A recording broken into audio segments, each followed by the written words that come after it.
clear, Sergio. Were you in England at that time, or were you in Rome? I'm never too clear. Well, okay. So, I mean, you and I have sort of corresponded off and on for about 15 years, but Yes, indeed. we probably haven't really done the is Sergio really that English or that Italian conversation. The answer is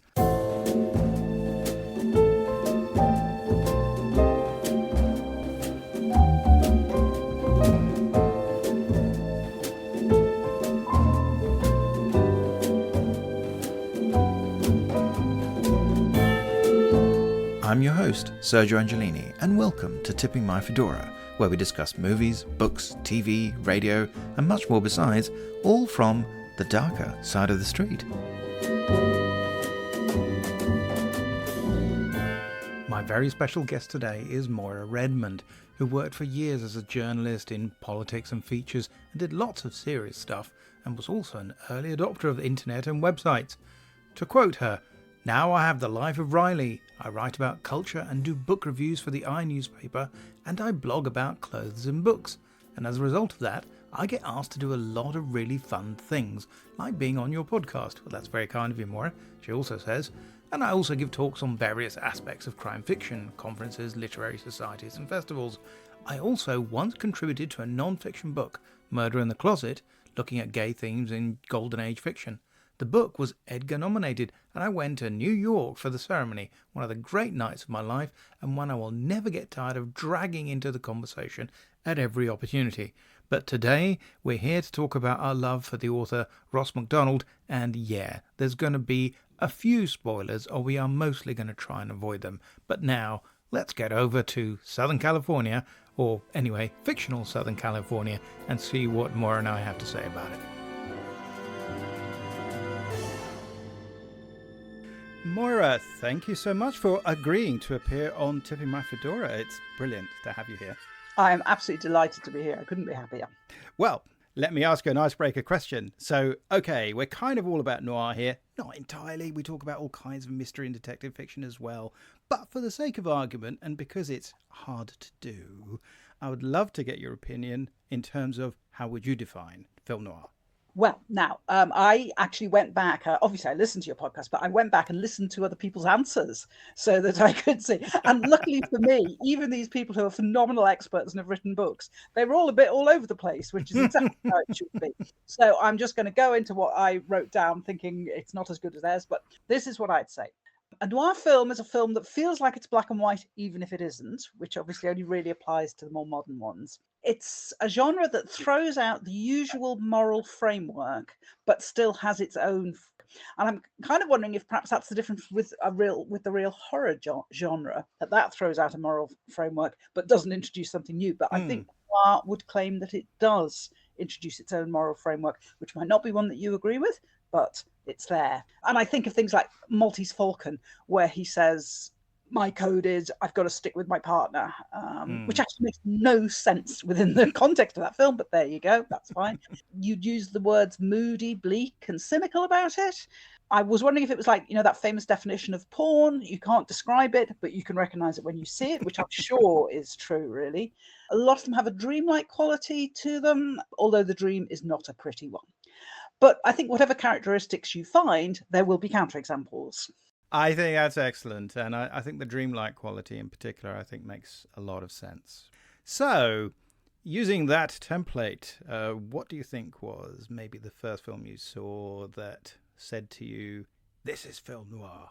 Do you remember that happening to you in your life? Absolutely. And with Humphrey Bogart, I just had a massive crush on Humphrey Bogart person, and so I watched all the obvious ones. I also loved all the obvious noir films, but the one I'm going to pick for you is Dead Reckoning, 1947, Elizabeth Scott. Partly this is because of, I think you've touched on this in other episodes of this. Nowadays, young people will say to you, we can watch anything we want, streaming, all these things. We don't need DVDs. We don't need this, that, and the other. But what I would say is that in my day, obviously we didn't have any of that, but the film programming on television was amazing. And that's British television. We're not talking about US or anything here. And certainly there was a period late 70s, and then in the early 80s, Channel 4 came. I reckon they had competing programmers who were just trying to get the best films out there that film buffs or people with any interest in it could see. And so you could watch whole series of noir films. What I'm not clear, Sergio, were you in England at that time, or were you in Rome? I'm never too clear. Well, okay. So, I mean, you and I have sort of corresponded off and on for about 15 years, but Yes, we probably haven't really done the is Sergio really that English or that Italian conversation. The answer is I'm Roman, born and bred, total Italian boy. But my dad worked for Alitalia, the national airline at the time. So we ended up moving to the UK in 1977, which was fine because mum's English. Although they met in Italy, we came here for this brief window between the summer of 1977 and early summer of 1981 when we went back to Rome. So there's that 4-year window that I've got in which I therefore saw things like The Professionals on ITV or, you know, Sapphire and Steel, or what have you, these kind of shows. And I have a clear memory of that. But on the other hand, ask me what was happening in 1976 or 1982, which is when Channel 4 came out, and I would have to do it from a historical, second-hand standpoint. But I've otherwise been living here since 1987, because that's when I came here to go to university. So, you know, and since I was 19, I've basically lived here. Although I was at the time, in fact, living in Singapore. This is what happens in the airline business. We don't have to get into it. Right, that's great. That settles you in my mind. So the point was that you would get the Radio Times every week. We would guest in our family, and I think it might have been Barry Norman, but I'm not sure. Someone would list the films that were on this week that you should be watching or might be of particular interest, with a little description of each of them. And I would go through that, and so would my brothers, and we would pick out what we wanted to watch, and we would watch them and talk about them. And it was really important to us, and it meant that we just watched whole seasons, as it might be, of Humphrey Bogart, of film noir, and of other things, of classic westerns, rom-coms, or the equivalent, or whatever. I mean, it was fantastic, and a great education for an amateur like myself. Now, the film person who was writing about it in the Radio Times that week said, you should watch this film. It's an okay film, but it's worth it for the final scene in which someone says, Geronimo. Well, how could you not watch that?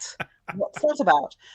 But to this day, that moment in the film, I don't know how spoiler-esque we want to be here, but let's consider warnings given. We will spoil whatever we talk about from now on. I mean, this is such a classic film noir. It's not the best film ever made. It's got a bizarre plot. There's lots of things not seen it, but Humphrey Bogart is brilliant. And Elizabeth Scott, who's a really strange character and a really strange actress, but she turns out in the end to be the baddie, and she is going to die. She's in a hospital bed. She looks so healthy, you wouldn't believe.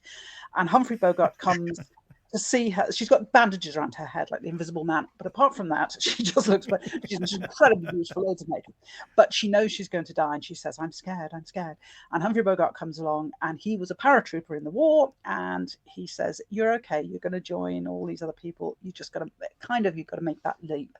And then he says, Geronimo, and I'm just getting shivers now thinking about it. Such a classic moment. It's like going out the jump door. Hold your breath and just let go, Mike. Don't fight it. Remember all the guys who've done it before you. You'll have plenty of company, Mike. High-class company. Geronimo, Mike. And if I hadn't already embarked on watching film noir, that would have sent me in that direction. I thought, that's a film and a half, isn't it? Yeah, no, and it's one of those flashback narratives, and that one's a confession in a church, isn't it? So it is, how noirish is that? So no, that's a great choice, but it's one that doesn't get talked about often enough. And in fact, Elizabeth Scott pretty much almost only made noirs at a certain, that part of her career. She seemed to be in just one after another, which is fantastic. Absolutely. But as you say, slightly odd persona that went with her. She seems like an amalgam of maybe 3 other actors somehow. But yeah, exactly. And I can't deny she was a bit kind of wooden, but she was very beautiful. And she was definitely a sort of, you couldn't get Lauren Bacall, so you got Elizabeth Scott, I presume, or Rita Hayworth. We couldn't get her, but little bit. Well, yes, the rumor is that she was really the mistress of producer Hal B. Wallace. Oh, yes. And that seems to have been a lot of why she got certain roles and not others. So, he had a certain idea of what she'd be good in. I'm not entirely sure how she felt about it. Yes, I looked up her Wikipedia page, and it's absolutely riveting. I mean, it's just biography, just the length that you want, and it's saying how her and Hal Wallace and how she got into business and so on. And I found it absolutely fascinating. Oh, yeah, because there's all that terrible stuff about the Scandal mag, isn't there? And the sort of LA Confidential type thing. Yes, it's just, and she tried to sue them, and I mean, gosh, it's just it will make a great film, the life of Elizabeth Scott. I feel dirty all over already, but okay, moving on. Well, let's talk about you, Moira, very quickly. So, you have one of the most distinctive blogs I've ever come across, which is Clothes in Books, which radically changed how I read books. I don't know if that was your intention, but I've never been able to read a book the same way ever again. Now, you've got several strings to your bow, but you got to start by telling us a bit about how did that happen? How did Clothes in Books start? There's nothing I like better than hearing from people who say, I never noticed them until I read your blog. I was about more than 12 years ago now. I was looking around for something else to do. So I've been a journalist all my life. I've worked in all kinds of different big organizations. I've worked in radio a lot. I worked for the BBC World Service. And then I was that was sort of grinding down a bit, come to an end. I think it was when Obama had been elected the second time. I worked with a lot of political things. And I lived in America for a time, so I worked in America. Anyway, there was all that in the past.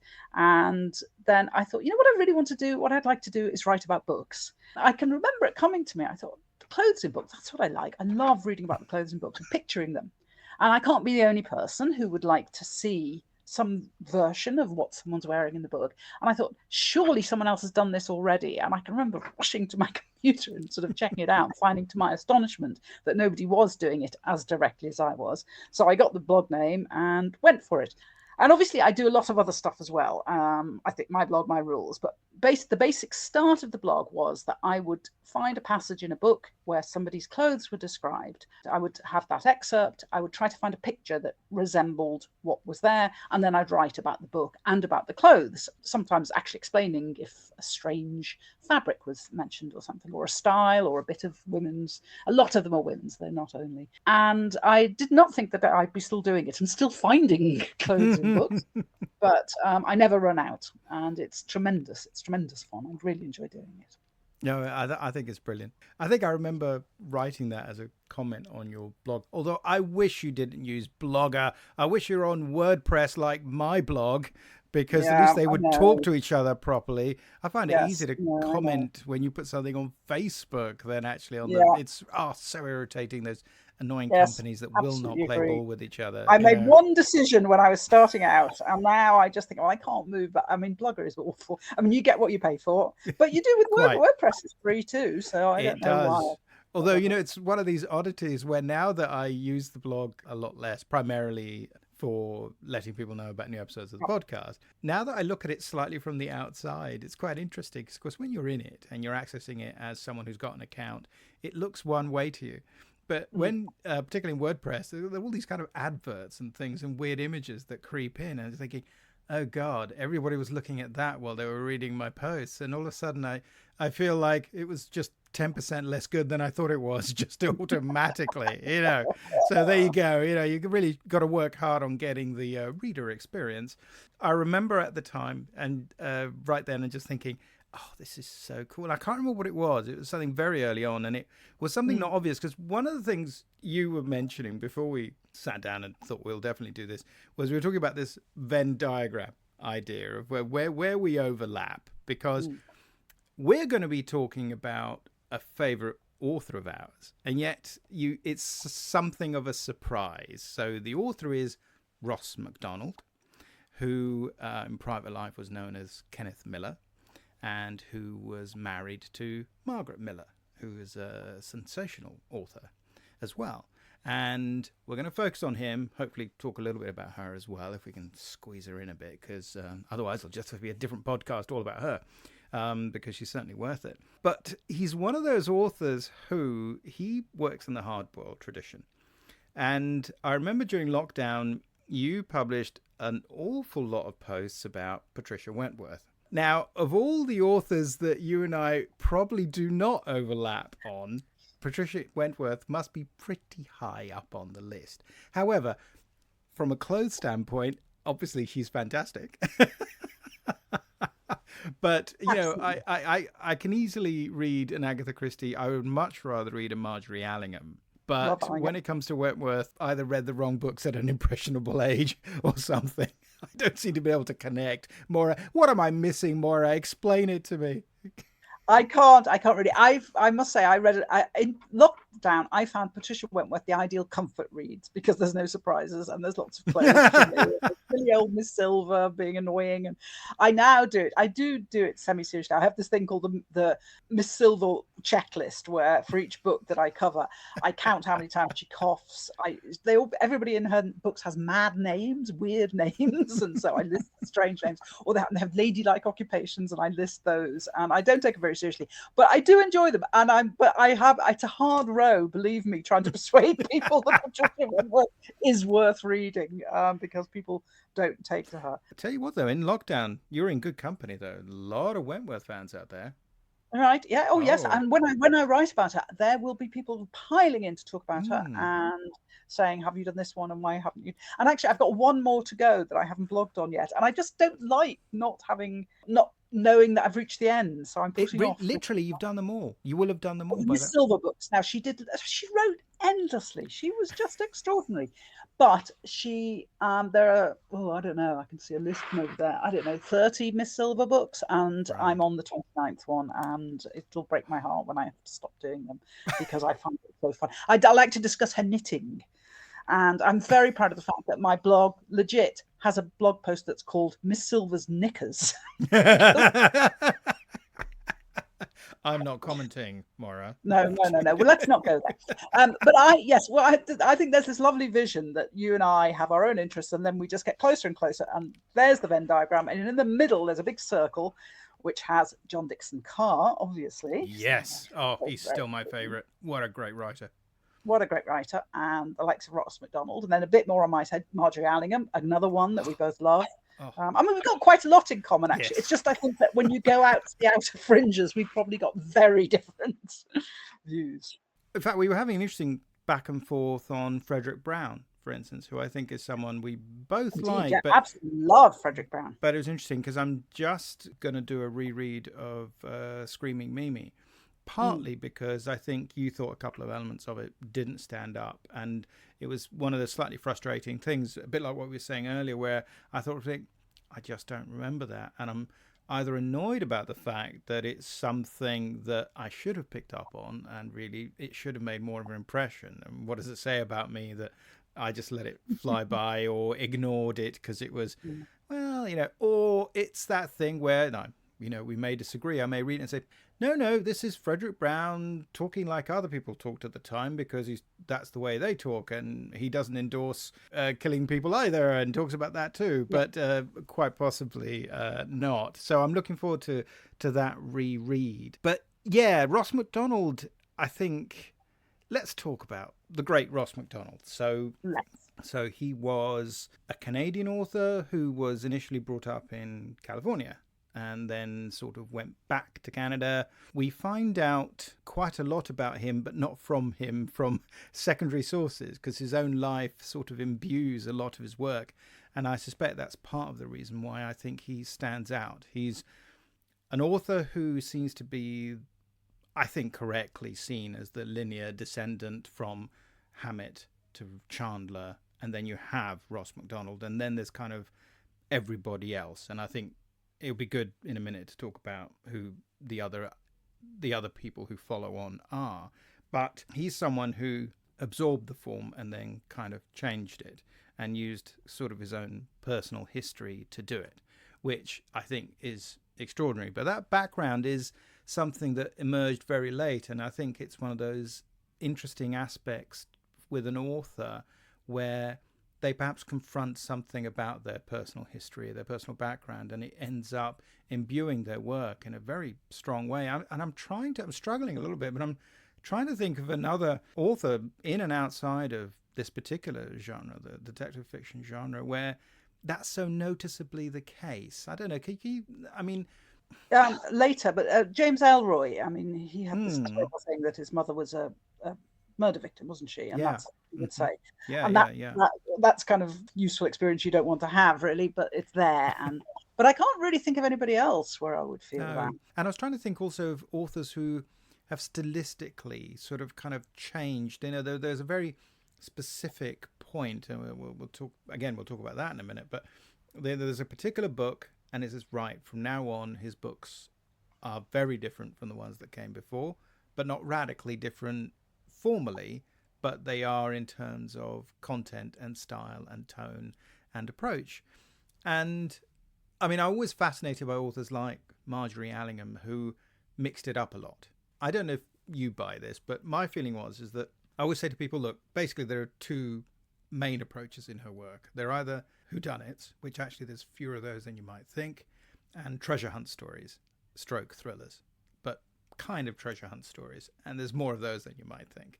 And she sort of almost alternates in her books, which is in a way remarkable. I mean, I love her stuff and it's great. And I'd rather read her than, say, Ngaio Marsh, because Ngaio Marsh can have good days and bad days, but the approach is fundamentally the same. And if you have a kind of issue with that approach, you're not going to like it on the 15th book than you liked it anymore on the third book, because it kind of hasn't. With her, with Allingham, maybe you got more options.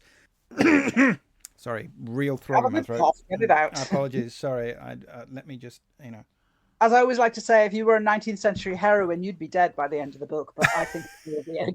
Well, let's put it this way, Maura. If this turns out to be my last ever podcast, I'm just so glad I'm sharing it with you. That's so lovely. Yeah, I was going to say, you get to enjoy watching me croak. It's brilliant. So yeah, let's not do that. I was going to say, Gladys Mitchell. I mean, there's someone who is always going to surprise you, not always in a good way. Will she take the mantle from Miss Silver? Will you have more of hers? I feel that she wrote so many books, and I've done loads of them. And there still are thousands. And there's still, every time I look at the list, there's ones I've literally never heard of. Fortunately, there's an absolutely brilliant website where you can go and look them all up.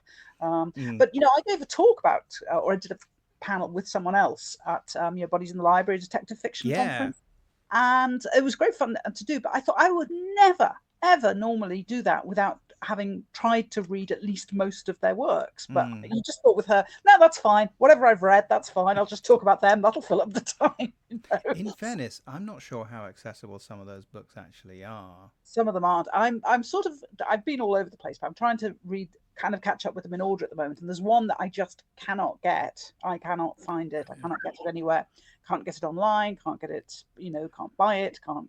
It's just not available as far as I know. You have to go to the British Library and just sit there a lot. I will. Oh, yes. My goodness. With Ross Macdonald, bit less of an issue, although not all his books are necessarily in print. I think most of them are one way or another. Some have complained. Yeah. I think they come and go a bit. Does that seem fair? I did a lot of reading and rereading for this, and I was astonished that some of them, they're there. You can buy a cheap paperback, you could buy a secondhand paperback, you could get them on Kindle, easy. And others, not the better ones or the worse ones or anything. I don't know whether there's some rights issue or something, but you couldn't find them at all. It's hard to imagine, isn't it? Because they were all pretty much all. I mean, I think all the Ross Macdonalds are all published by Knopf initially, so I don't think there's any issue there. I think some of the early Ken Miller books, I think there's 4 of those, and those, you kind of expect that. I think that was Dodd Mead did some of those, and again, reputable publishing houses, nobody that's gone under, not these sort of terrible paperback houses that came and went.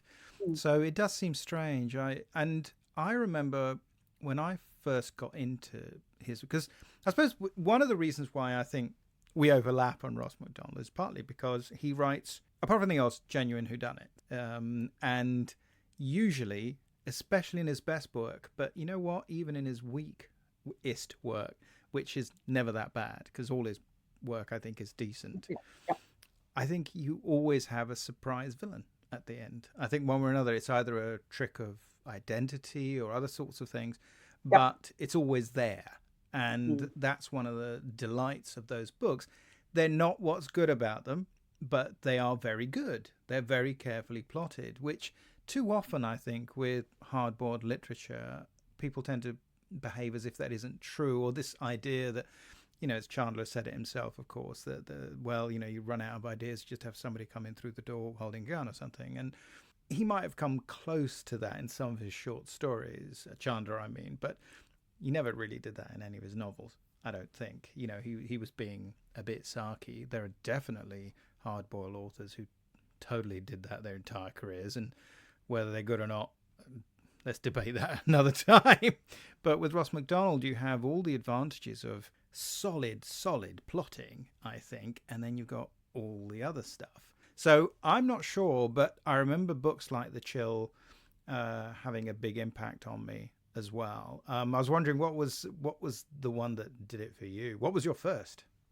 I think my first was probably The Other Side of the Dollar, The Far Side of the Dollar. I always get it mixed up what it's called. It's called The Far Side. Far Side of the Dollar, yeah. Far Side of the Dollar, yeah.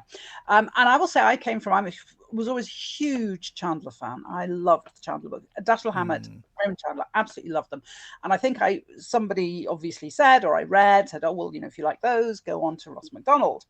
And if I'm absolutely honest, when I was quite young, I thought, well, that was okay. Yeah, that was all right. I didn't particularly take to them. I thought they were good, and then I came back to them, and recently, I mean, in the last 15 years, probably, relatively recently, and I thought, oh my goodness, these books are fantastic. Why didn't I like them more earlier? And I think it was because of their darkness. And perhaps I've got more cynical as life's gone on. But I just thought, oh my goodness, these books are fantastic. And I did the usual thing that I sort of jumped around, and I wasn't aware of the progression, really, although that was a really good one. I mean, it wasn't a bad one. It's from the classic period. It's one of the absolute best ones. And then I started catching up, and then I could see, and particularly, as I say, with doing this bit of reading and rereading for this, you can so clearly see that progression from the ones that are kind of okay and they're but quite normal routine, shall we say, and then they suddenly take a turn, really, and they're very different.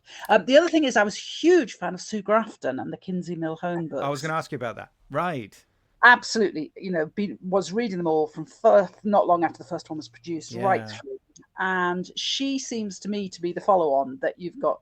For me, it's Chandler and then Macdonald and then Sue Grafton. And of course, her Kinsey Millhone lives in Santa Teresa, which is Ross Macdonald. I mean, she's straight out nicked his town to do that, which is Santa Barbara anyway. But yes, Yes. Which is that's why I was wondering if Sue Grafton, because I'm a little bit annoyed with myself because I was reading some of those when they came out at the time, and I remember just the whole kind of alphabet thing and what a fun idea that was, and what will the next one be, and so on, and all this kind of business. But at a certain point, and I think I know why. It's because I used to spend a lot of time in San Francisco, but eventually wasn't going there anymore.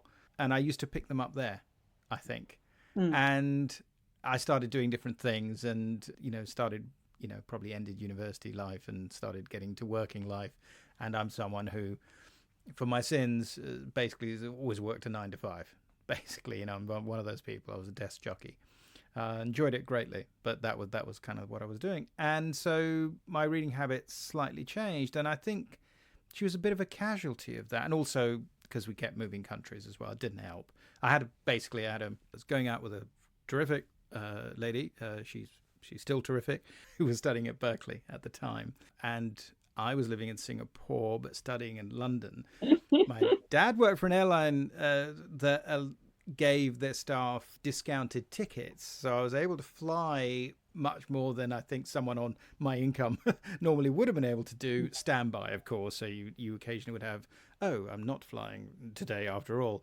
That would happen too. But there was this kind of sort of trajectory, and I was doing zig, zig, zig, zig. And then eventually we broke up and I stopped going to San Francisco. And then we moved from Singapore. And basically my brother and I were both, in fact, studying at London School of Economics anyway. And so my parents sort of said, well, in that case, we're going to be like regular Italian family, and Dad asked to be transferred back to London so we could all be in the same place, you know. And yeah, it was just one of those authors that slightly fell by the wayside, which really, so in fact, I've definitely planned to start rereading them from scratch, basically, because it's just... Although I have to say, what you will find is that, like so many authors, I mean, if you line them up, she got as far as Y. Yeah. And if you line them up, what you will see is they get fatter and fatter. You know, because people are so successful that editors can't say to them, look, this would be a much better book. And if I'm honest, the later ones, they would be much better books if someone had gone through them with her with a red pencil and said, don't put all this in. She was still great. But she could have been greater, is my view. I goes against the grain to criticize her, but those early ones, they were short, they were sharp, they were and very hard-boiled and in their own way. And but you know what? I've always wondered about this because one of the authors, and it was partly a blog thing, but you know, one of the authors I ended up reading the entire series of was the 87th Precinct books by Ed McBain. Oh, gosh, I remember that. I used to look to see what was coming up on your blog, and I thought, oh, no, another one. Yeah, sorry. I'm afraid I wasn't a big fan, and I 55 thought, volumes. I like, Sergio. Do something I like. Probably how you felt about Patricia Wentworth when she I mean, I like McBain, but partly it was, you know, the variety. At least, you know, the next book would probably be quite different from the one before. But equally, yeah, what's interesting about that series is that it reaches a point where they've been publishing for about 20 years, and he's done about 25 books or so. And all of a sudden, there's a kind of pause. There's a year in which there isn't one, which has almost not happened before. And then the next one arrives, and in hindsight, you can see it's like a reboot. It's twice the length. It sort of redoes the plot of the first one in the series, which is a variation on the ABC murders. It's the Agatha Christie thing, you know, one murder buried amongst several others. And it's a perfectly good book, but it's, in my view, and that was 1977. And I remember thinking, when I reread it for the blog, I wasn't reading them in 77. I thought, it seems to me that McBain's been told by his publishers that he's going to have to make them longer. Because his books were very short. They were about 40, 45. in their favour with them. Yeah, I mean, literally 45,000 words. They're kind of Simenon length type books. And all of a sudden, they were getting a lot longer. And there was a lot more padding and other things. He spiced them up. He added a lot of sex, which I'm not against it. I'm all for sex, in fact. But you know what? In fiction, you got to earn that, because otherwise it's just an easy button to press. And it's like putting kids in jeopardy. You know, I think, well, in fact, I can't come up with a good reason why that's okay in fiction. So I tended to get turned off by that automatically.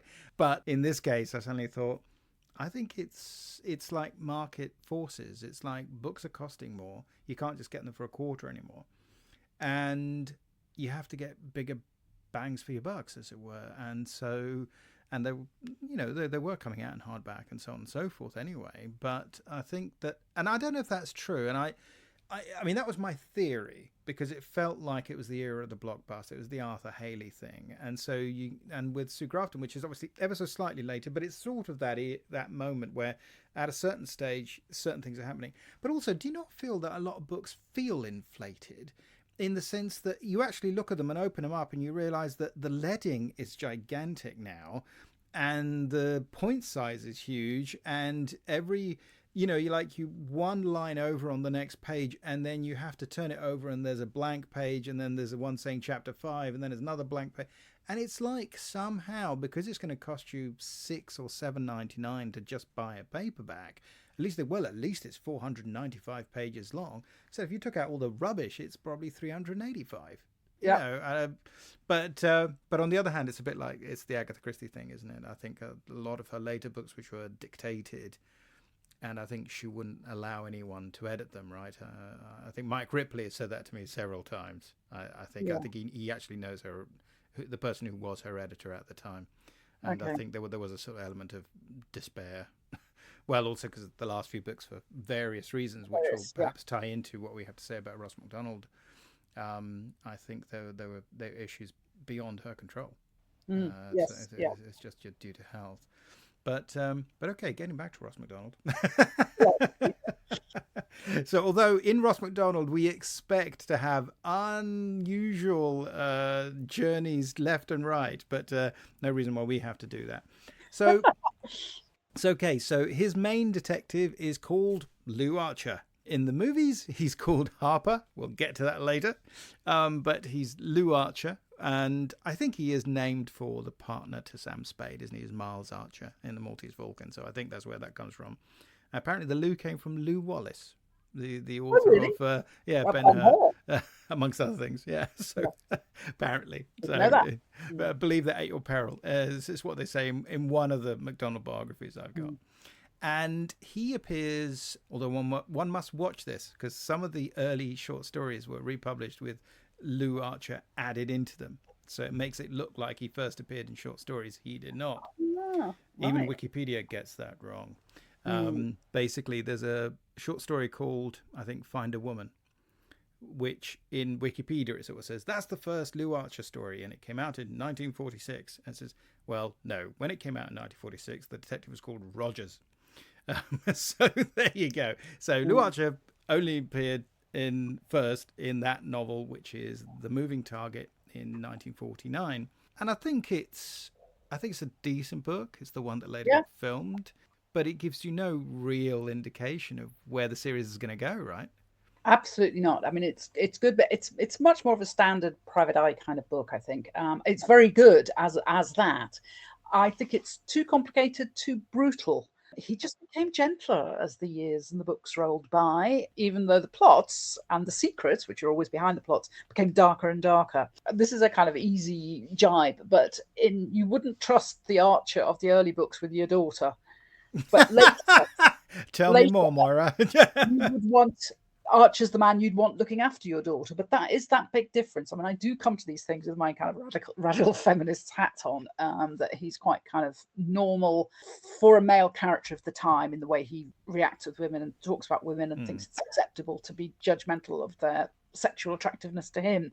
And that goes in the later books. I don't know if Margaret Millar told him, stop that, mate, or what. But, well, it's interesting, actually. I think she may have been tougher on that sort of idea than he was, actually, in a weird way. I think some of the ways she treats women in her books is pretty interesting, too. And I think you're right. I mean, it's the 1940s, it's the 1950s, but also you're working within a certain genre. But, yeah, I mean, I think the violence is worth pinpointing a little bit. It's interesting, isn't it, that really kind of goes away. I think there was one of the books about Macdonald I was reading is that he was... The year that The Moving Target came out was also the year that I think one of the big Mickey Spillane books came out. Right. And I think he was quite affected by that. Because on the one hand, he was only selling very modestly. I think at best, he made about $4,000 from The Moving Target initially in terms of book sales in 49.50. Which was hard to live on even then.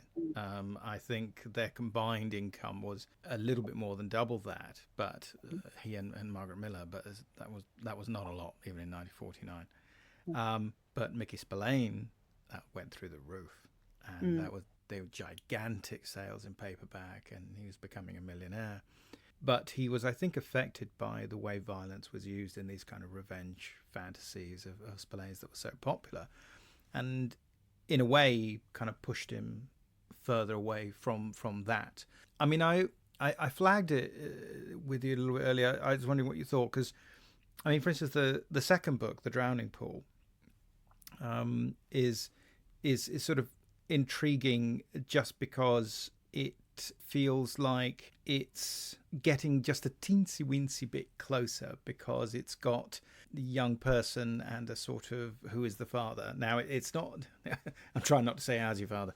Not developed in the way that it would come later on, but it's there, and it seems to me that the first sort of germ of something that's going to really develop and become something very, very interesting. I mean, I like The Moving Target in the sense that I think it works. Like I say, it's got kind of more plot than you think it's going to have. Yeah, and more features than again, when I reread it, I thought, oh gosh, it's all there, isn't it? Rich man, dysfunctional family, the second wife, patriarch's gone missing, there's Hollywood bars, the woman who's keen on astrology, the mystic on the mountain. I mean, it's got some really, there's a lot there. It's a very full plot, I think. And in fact, the main murder doesn't happen till almost near the end of the book. Yeah, no, it's which is very unusual. In fact, I mean, obviously, they as you say, there are beatings and nasty things happen. I don't know if it's just a question of Macdonald / Millar deciding that he's going to invest in the series more seriously, because it seems to me that at that time he was interested in, he wanted to be a novelist. He was working in academia. I mean, he did his doctorate on Coleridge, but he didn't really think that was going to be his career, and he wanted to be a writer professionally. So this was partly a book that originally entitled The Snatch. Did you know that? Yeah. No. Yeah, which later became, of course, the title of is it? I think the first of the Bill Bronzini Nameless series. I think it's, or the second maybe. It's called The Snatch. And Knopf sort of, initially was very lukewarm about the book because they'd already taken him on as Millar, and this was a book that therefore he used a pseudonym because it was almost this idea of left-hand work. And so it was John Ross Macdonald originally, and that's because his father was John Macdonald. So that's where that came from. I wonder if to a certain degree he started to feel like he could do good work even under a pseudonym, even saying, no, this isn't really me, this is just this, because I think they kept it a mystery for quite a bit, because he'd published 4 books as Ken Millar under his own name, and I think originally on the back of the books they had an x-ray of his skull, and they said this is the author. Wow. And I don't think they gave the game away till about 1955, 56. Oh, really? Oh gosh. Yeah, eventually they sort of announced it on the book cover. Sort of they had I think they still had the skull, and then they had a photo of Ross Macdonald, and sort of said, and he's actually Kenneth Millar, and I think that was the Barbarous Coast. I think so. That's roughly 55. I think so. By that point, he'd sort of, I guess he decided it was respectable after all. I mean, I don't feel that reading them, but one gets the impression that there was an issue for him as an academic, that maybe this wasn't, in fact, where he should be putting all his energies. I mean, I don't think they read that way. Do you? No, not at all. No. He doesn't seem like somebody who's, I don't know, lowering themselves to that. It's interesting what you're saying about all the sales figures and how much Elaine was telling, because as you were saying that, I thought that's familiar. Why do I know all that? And I've just recently read a biography of Ian Fleming. And when he started off doing his James Bond books, and if you read that and his letters to his publishers, he spends all the time saying, I believe that the last Mickey Spillane book sold this. He's so into every detail of it. And he has absolutely no idea that, he should be doing something more grander or more literary. He says, and he's basically saying, if I make it more violent, will I sell more copies? If I do this, will I sell more copies? So-and-so sells so many. I want to be in that region. We need to get over the 10,000, I think was his right. thing. Okay. Really interesting. Yeah. Because you see that Macdonald, however he might have been thinking, isn't going to be saying that kind of stuff, is he? Because and he never did. Those Macdonald did marginally better than some other sort of mid-list type authors, in the sense that, well, it was being published in Britain as well, so he would have got royalties from that. But literally, the royalties were peanuts. He'd get like $500 for the entire paperback run, just because you would get, I don't know if it was a penny for every X 100 sold, it was so small. Really? And I think it became a bit of a bone of contention because Knopf had a deal with Pocketbooks, Pocketbooks being paperback publisher, and who in fact was publishing the Ed McBain series, and he would always talk to them first. So it was like, I've got a contract with Knopf, but really Pocketbooks are making all the decisions, and they, shall we say, had a very commercial view of certain kinds of publishing. But it's so interesting about the Fleming, isn't it? Because if you read Casino Royale and you read that last line, it feels like such a Mike Hammer type last line, the bitch is dead. Well, in fact, it's slightly more nuanced as that, because it's a slightly longer sentence than that. And I think it's just and the bitch is dead or something like that. And it actually reads a little better, but that's clearly what he's going for. Absolutely. So I buy that completely, and I think that I quite like Fleming in terms of, was it Burgess called it heightened journalism, his style, and I think that's a good description. And I still think that, From Russia with Love is really good. But on the other hand, I haven't reread them in a long time. I'm a little bit worried about what I'm going to find.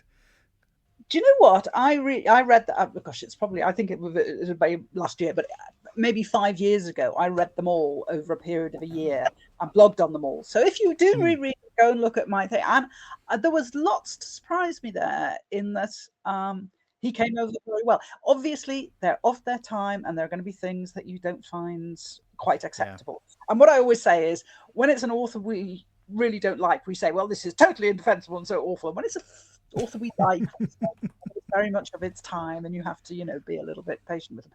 But one of the things, I'm always on the alert for how women are treated. And Kingsley Amis, who was a big fan of James Bond and Fleming, writes about that. And he says, I don't know about you, but he kind of quotes from some of the books and says, this is not a man who hates women. People think that he did, but he didn't. He really liked women. He was quite prepared to treat them as equals, which means you shoot them if they turn out to be, and there's some weird bits in it. Honestly, there are some weird things. But basically, he was someone who liked women, and that's borne out in his life, where he was all too fond of women, in fact. Perhaps just a little bit too much, yes. Exactly, yes. I mean, there are writers who you would say, this person does not like women, but you would not say that about Ian Fleming. Now, that's something you raised as something that we could discuss before we start looking at the development of his work into his, shall we say, I think his mature period, I think is probably the right way to refer to it, which is the majority of his writing, so which is a nice thing to say. The accusation of misogyny, he's got more women who turn out to be killers than not. So that's true. Although I think that's still, in that kind of writing, often just because it's more of a surprise. Usually there are a lot more male murderers, there are a lot more male victims in these kinds of books. So if you're just doing it on a body count basis, I don't think that's especially helpful. But were you thinking of something in particular, or what was it that was making you think that it would be good to talk about that? The women in the noir genre, I'm going to call it, are very different from the women in other areas. They will turn out to be killers, and not because they finally got fed up with their horrible husband. They'll kill them on the main counts. And actually, as a feminist, you're kind of how do I feel about this? But I'm just all for them they're such very full characters, and I have very little problem with Macdonald in terms of that. The women are individuals, they've got their own view of life. There's a view of women which is an economic view, which is that a beautiful woman has 10 years in which to get where she wants to be. Now, this is not always a popular view. It depends on whether you think that is realistic. Is it preferable? Is it how life should be? Of course it's not. But if that is how life is, men have made the rules, women have these years in which they are beautiful, and they can get men to give them money, and they can get themselves settled, and they need to get themselves sorted out. And it's not attractive, but men made that world and women live in it. And it's the same, it's in Victorian fiction, it's in the great classics of literature. Women have to get married because otherwise no one's going to look after them. And that, I think, is reflected in Macdonald's world. And I think he's not judgmental. I think he's saying, he will say, yes, they have to be judged, but he's saying, well, that's the way it is. I don't think I explained that very well, but no, I know what you mean. I think you're right in that sense. I mean, certainly if it's, that familiar construct, whether it's because of childbearing years or whether it's because just physical beauty, and it's kind of like, no, if you're saying, well, look, I'm going to play those rules because they're the ones that I have. Otherwise I can go to Russia and be a communist, and exactly, because it's so much better there from that point of view. But these are your options. So to reflect that in your character is not crazy. On the other hand, I think we've all read examples of books where it's much iffier, and there are good ones and there are bad ones. I think that, Jim Thompson is... We were talking about Jim Thompson because of a previous podcast I did with our friend Jim. Not Jim Thompson, Jim Noah. A Tale of Two Jims. But we were talking about that side of it, and his male characters are basically insane. And his female characters aren't quite as insane. And in terms of what he's saying, I don't think he's being particularly sexist either way, because pretty much all the characters are despicable. So, equal opportunity offender, I guess. But it works in the context, I think, if you buy into it. I remember having conversations when the most recent film version of The Killer Inside Me came out, the Michael Winterbottom film starring Casey Affleck and Jessica Alba. And everybody was commenting, there were the Guardian articles about the violence in it, and which is there, and it's brutal, and it follows what's in the book. But the argument is either, no, well, you're commenting on it, and therefore that's what the film is about, or you're just participating in it. And that always seems to be the only two parts of the conversation. There seems to be no meeting point in between. So I think, well, okay, ultimately, if you want to talk about the film in question, then I feel like one can have a more nuanced point. If you're making broader conversational points, then I think yeah, okay, not going to disagree with you, but it doesn't necessarily help us in appreciating that film at this exact moment. But again, that's also a way of evading important issues. So with Macdonald, I think that it's intriguing that his approach changed. And I think one of the things that we probably want to, I don't know how much we want to get into it, but something very big and important happened to Macdonald and his family in the mid-1950s. And it all connects with partly what seems to be, particularly if we believe the biography of Macdonald by Tom Nolan, which is certainly by far the most substantial book on Macdonald's life and his work, but primarily in terms of his marriage to Margaret Millar and their daughter Linda. And he and Margaret Millar seem to have had a very kind of vivid personal life, shall we say. I think she was very attached to him, and it was one of those marriages where one way or another it seemed to be a lot of time it was primarily about them, and that the daughter got a bit squeezed out. And that perhaps Macdonald seems to have been, let's call him Macdonald and her Millar, but he seems to have been a little bit closer to Linda in that respect, in terms of, you tend to hear about when there were problems, he would be the one who had to sort of go out and resolve them. Obviously, what seems to have also been the case is that a lot of the problems were because of the personal dynamic between the Millars. They seem to have been very, very close, but almost, you sort of wonder, a bit too close. I mean, it's one of those interesting situations where, as I understand it, they sort of both wrote. They're both in the 50s. Their careers are both taking off. They write at each end of the house. I think she wrote in the mornings, he wrote in the afternoons. So I think it's one of those things. But they seem to have had, at times, quite a tumultuous situation at home. But in the mid-1950s, Linda is involved in a pretty terrible car accident. I don't know if you want to talk about that. Otherwise, I can do all the grisly details. You can do the grisly details. Yeah, where in essence, there isn't complete clarity. But what happened is that she went driving, got drunk, may or may not have been trying basically to kill herself. But she ended up running over two people on the road, and one of them died. And they're both her age. She was 16 at the time. They're roughly her age. And so one of them died, the other one was badly hurt. There was a long court case, and ultimately she got quite elaborate sentence, but basically she was on probation for the next 8 years, and she couldn't drive again, and she wasn't supposed to drink, and had to go for counselling and psychiatric. Now, during this time, Macdonald ended up being diagnosed with hypertension, so he was very ill for a while, and I don't think Margaret Millar was very well either. I think at this point, I think it was hard on all of them, and they were of course then sued civilly by the two families of the people who Linda had hit with the car. So they were massively out of pocket, so there were huge financial stresses, though they had to move.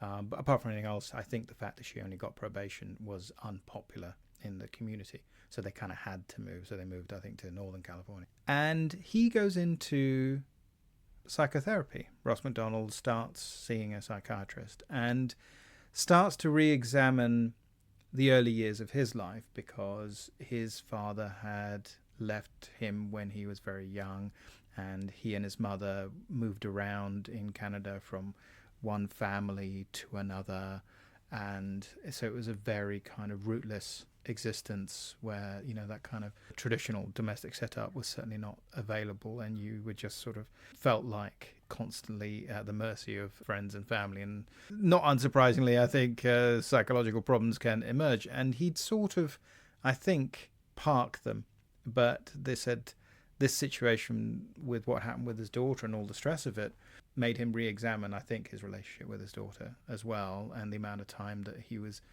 spending with her, because he thought everything was fine, and it clearly wasn't. And I think he thought, well, I've clearly not been looking hard enough, and then examined his own background. And that had a huge impact on his writing. So this led to the publication of the Galton Case. Tell us a bit about the Galton Case, because it's an amazing read in a way. Yeah, and it's the game changer, I think, really. And there's very, very complicated story of him. He tried writing it in lots of different ways, is my understanding. Yeah. And there's all these weird things. The characters have different names throughout it.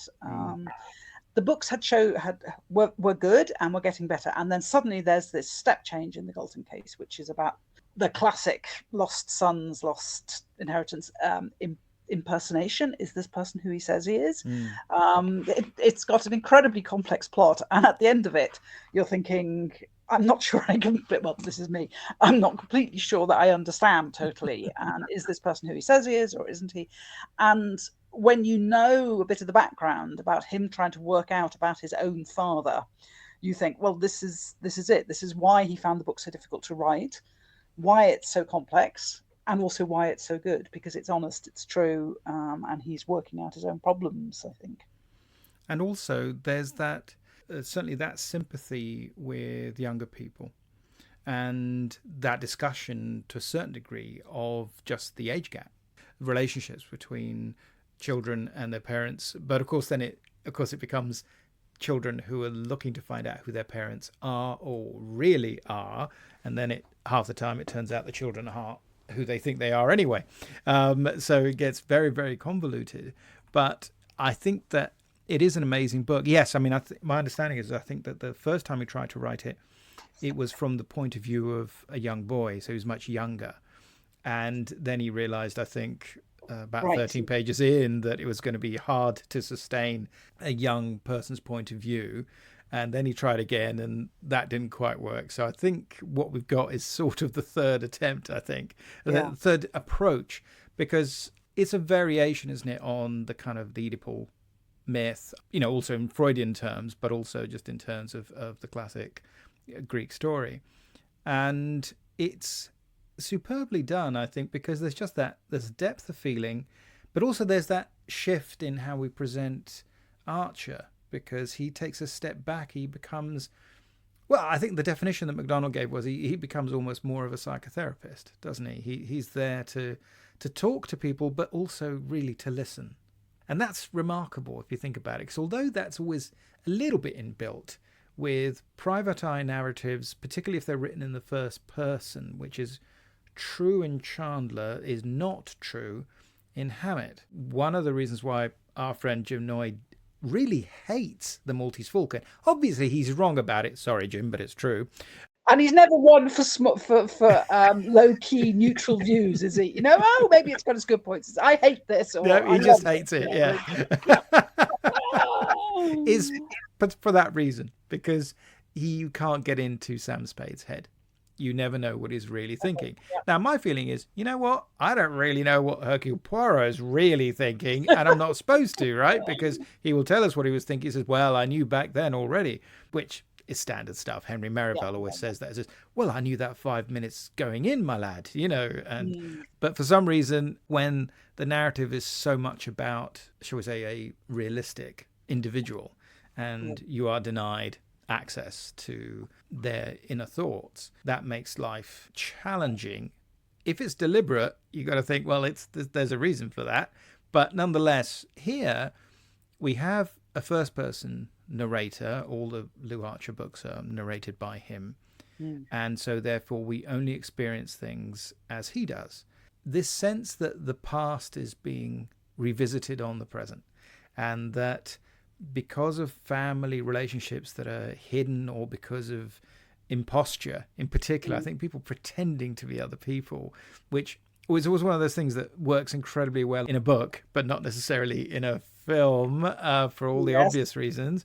Here, to make that into this kind of personal mythology that uses kind of almost like Oedipus at Colonus, this idea of, you know, which way are you going to go, and it's what kind of person are you going to be, and that deep empathy that he starts to really show for his characters.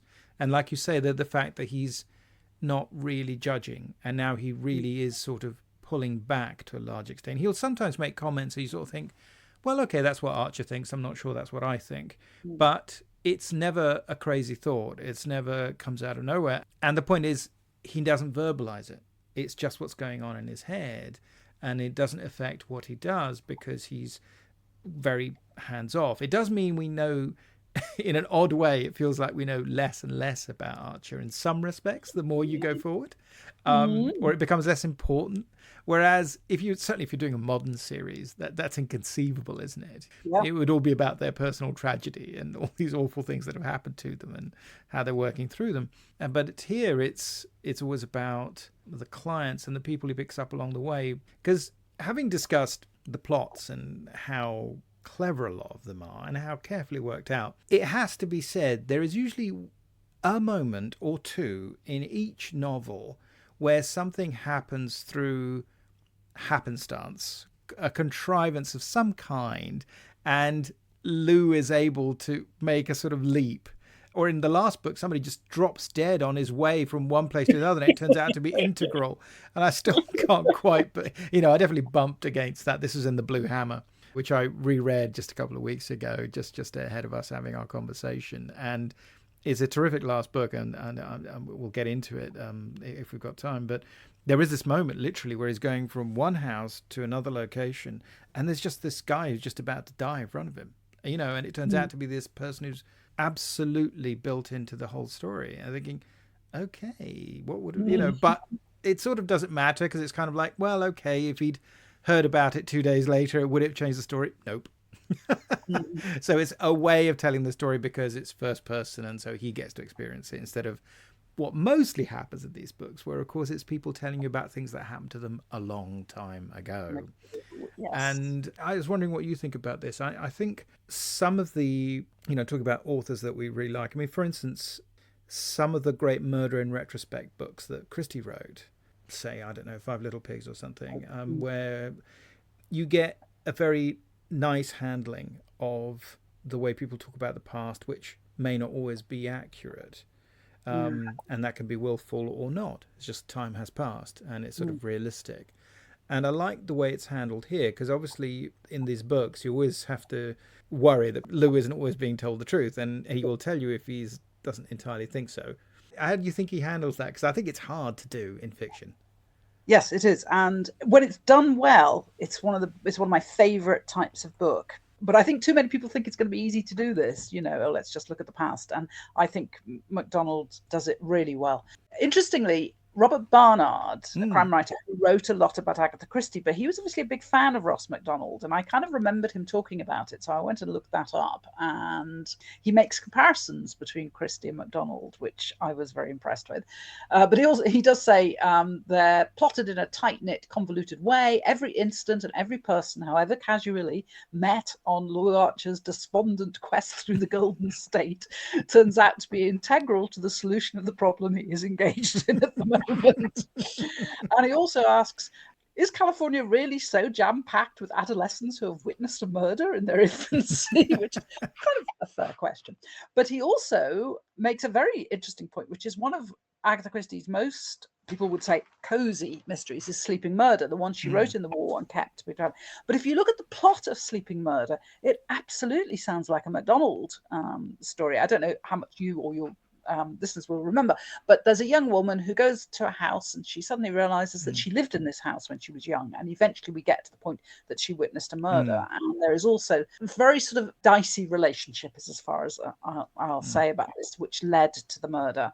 And she has to uncover all this. They have to work out what happened and they have to catch the person. And actually you could see most of that book, although it's so very Agatha Christie and is set in a seaside town in England, translate that down to the beaches of California and you've got yourself a Macdonald book. Yes, because in fact it's sort of modelled on a house where Christie lived, isn't it? And there's that whole thing about sort of the child looking through the banisters and that whole business, which is which no, in fact I think you get a bit of that in The Underground Man, in fact, or at least the TV version. Yes. That's fascinating. I mean, yeah, I think Barnard's got a point there. Let's face it. I mean, obviously, there's a boring, more realistic version of these books where you watch him go round and round the circles and get absolutely nowhere for half the book, and then something will click into place, and you just think, I don't mind him cutting out all the boring bits where he says, well, I spoke to 17 people, but the 18th was really useful.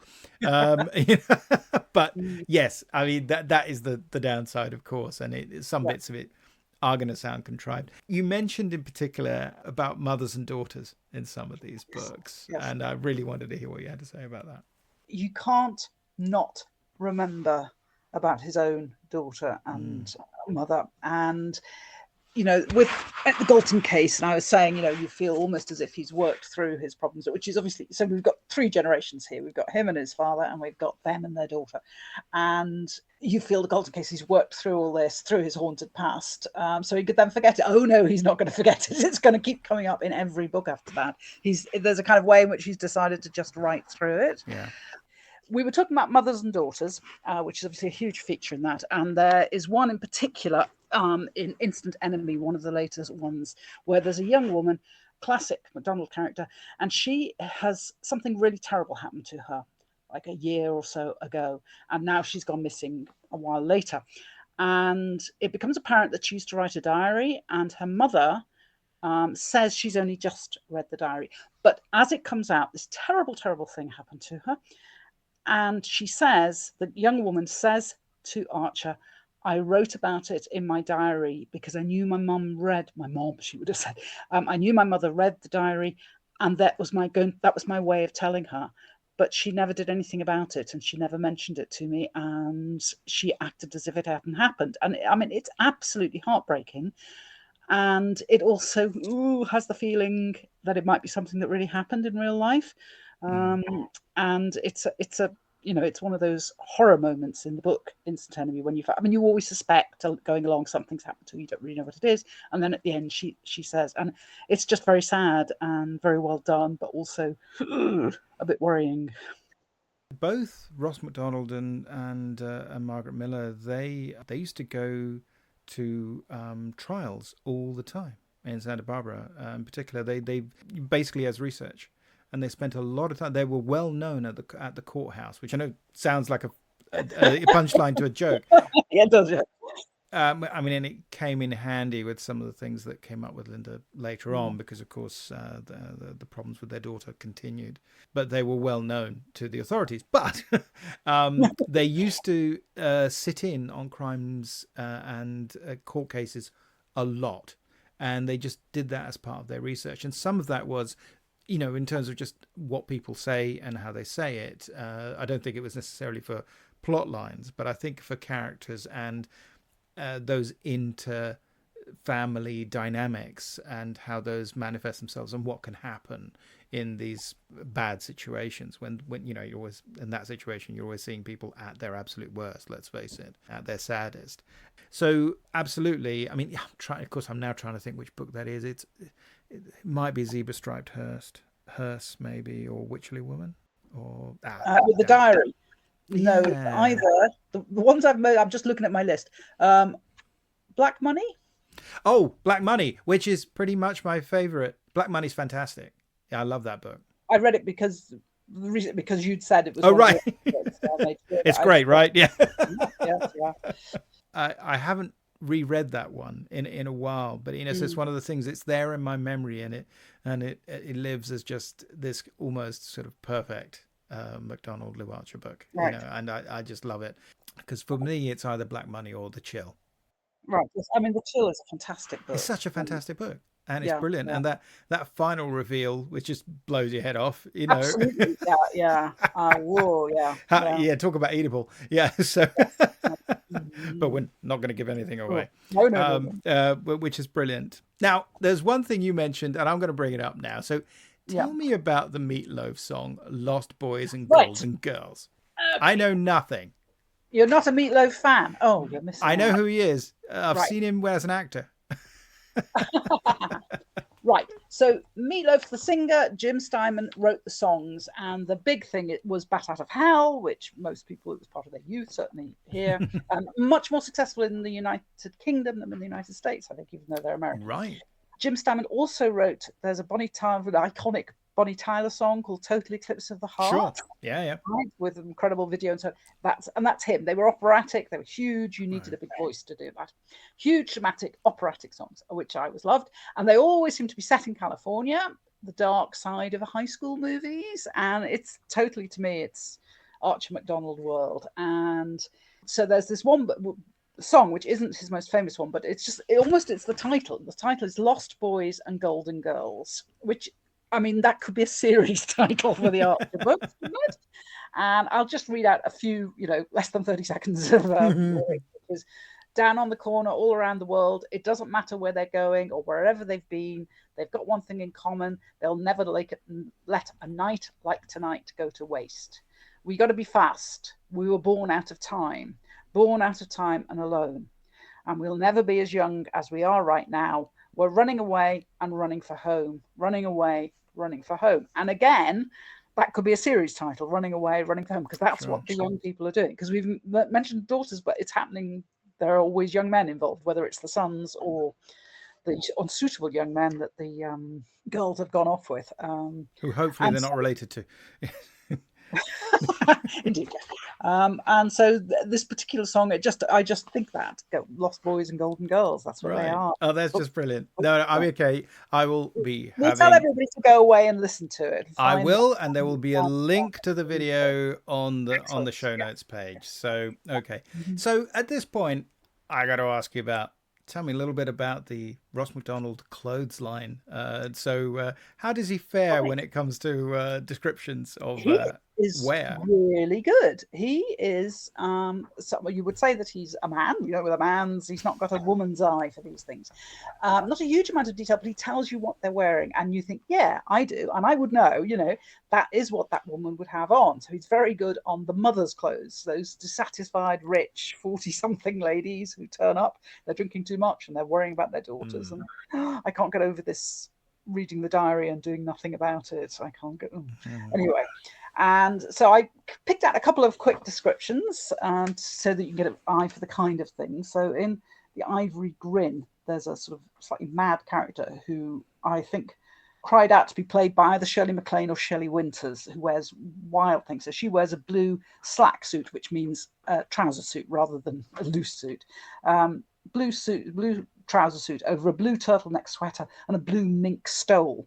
And I can tell you this outfit is impossible. You can't find a picture of it because it doesn't really exist, but it's giving you this impression of this very glamorous woman, but who wears quite butch clothing, I think you'd say, and that's what she does without. This same woman has given to her maid a black and white checked sharkskin suit, which again, sharkskin was a fabric. It's not shark skin. It's okay. No sharks were damaged in the making of this suit. It was a particular fabric which was reasonably substantial and had a distinctive two-tone appearance, you would say. It was quite sort of lustrous and yet matte at the same time, a strange texture. It was very unusual, but it's quite unusual now, but it was a big deal in the 50s. And with these things, I just think, yeah, that's just right. There's people wearing leopard print trousers, a yellow shirt, a dress with gold buttons down the front, a black and white striped linen dress with a plunging neckline and a very close waist, which he later refers to as zebra stripes, which isn't exactly the same. And so he gives that much description, and he does it very well. He does the Underground Man, which is very much set in the 60s, really blatantly set in the 60s. And there he has young women in multicolored short dress with white textured stockings, which are classic look of the time, Mary Quant. So he is good on it. He's observant, I think. I think he just looks to see. He wouldn't give a designer, for example, he wouldn't say she's wearing a Pucci dress or whatever, Mary Quant. But he knows what the women he writes about would be wearing, and he's very good like that. So full marks. And do we know what Lew is wearing? No, right, yeah. Very good, non-specific, very much so. No. Occasionally he says some of these got two suits. So, and he's always going on his researches, doing whatever he's doing, and then he goes back to his apartment. He hasn't been there for 2 days, and he showers and shaves and puts on his other suit because everything he's wearing is pretty messy by then. And at one point, he goes to see somebody, and they say, "Well, you look pretty rough, actually. If you want to make it right, you shouldn't look like that." So you think, yeah, everyone's a critic, yeah, yeah, absolutely, yes. But really enjoy looking for the pictures if I'm doing a Ross Macdonald book on the blog. There's a particular photographer called Toni Frisell who worked a lot in that 50s and into the 60s. She must have had nobody to inherit, I think, because she donated her entire collection of photographs to the Library of Congress, which means that I can use them without, obviously I'm always quite careful about my pictures, but the Toni Frisell collection is incredible. And it has these pictures, which I think really match up with Macdonald. I mean, I look at them and sometimes I say in the blog post, well, this could be any of Macdonald's women. They'll be a woman looking very serious with a headscarf. Okay. No, he's good. He knows his stuff. Right. So the books develop amazingly. I think our favourites tend to be the ones probably from the 60s. We've got The Underground Man, Sleeping Beauty, and then the Blue Hammer, which is his last book. And the Blue Hammer was a book that I think he did ask for quite a lot of feedback. And in fact, it's dedicated to a fellow author, William Campbell Gould, who I think gave quite a lot of feedback on the book. That's now seen as perhaps early indications of the fact that Macdonald would come down with presenile dementia. But it's interesting because at the time that he was getting ready to publish the book, he was sort of saying this might be the penultimate Archer book, or maybe it's going to be the last one, which is sort of fascinating. So he had some sort of sense of it. And he passed away 7 years later. I think he was only in his late 60s. But he wrote 18 Lew Archer novels. I think he wrote another 6 or 7 books without him, and a handful of short stories, all of which have been republished. Although, yes, we've got to watch out. Some of them have Archer in them and they previously didn't. But he was not necessarily a big fan of the short story form. He didn't do a lot of them. But I did want to have a quick chat with you about the movies. There have been 3 movie adaptations, 2 for the cinema and 1 for television, of the Archer books. And partly I was just really curious to know what you thought. I suspect, but can't prove, that although I think I just came across The Chill and read it and loved it, but what I think I had already done, perhaps not connecting the dots, I had seen the film HARPER, which is the adaptation of The Moving Target, and which in fact in the UK was originally released in cinemas as The Moving Target. And it stars Paul Newman, and Paul Newman had made a number of films that had done well, particularly HARPER. There you go. No, including HUD and The Hustler and then Hombre, all with H in the title. So the story goes, truth or not, who knows. Apparently it's not true. Apparently when they bought the rights to the books, they didn't buy the rights to the character. And so they decided to just rename it and be done with it. So instead of Archer, he became HARPER. That film came out in 1966 and was adapted by William Goldman, terrific novelist and screenwriter. I'm a big fan of William Goldman. I don't know if you like his stuff, but I think he's terrific. Best known today probably for The Princess Bride. Right. Which is the one of his films that I don't like. That's what... well, you should read the book. Book's even better. Right. Yeah. Okay, I'll take you away. I'm a big fan of William Goldman in general. But you don't like the film? I mean, how come? just Princess Bride. That's it. Yeah. Everything But else is fine. why? What's wrong with the Princess Bride All right, film? I'm sorry about this, and I really don't want to come over. What I do not understand is why so many women like that film, because women don't exist in that film except as it would fail every Bechdel test ever. The women are idiots. They need to be rescued the whole time by men. How he could be writing that and making a film of that, and I know everybody loves it. I know that lovely Columbo is telling it as a story to his lovely grandchild. I know all that, and I can't watch it anymore. I've tried. Really? Okay. Because I think she's so funny in it. And in the end, I think, well, they all are. I think, and that's what, the book has a slightly different edge to it. And okay, I have not read the book. I've only seen the film.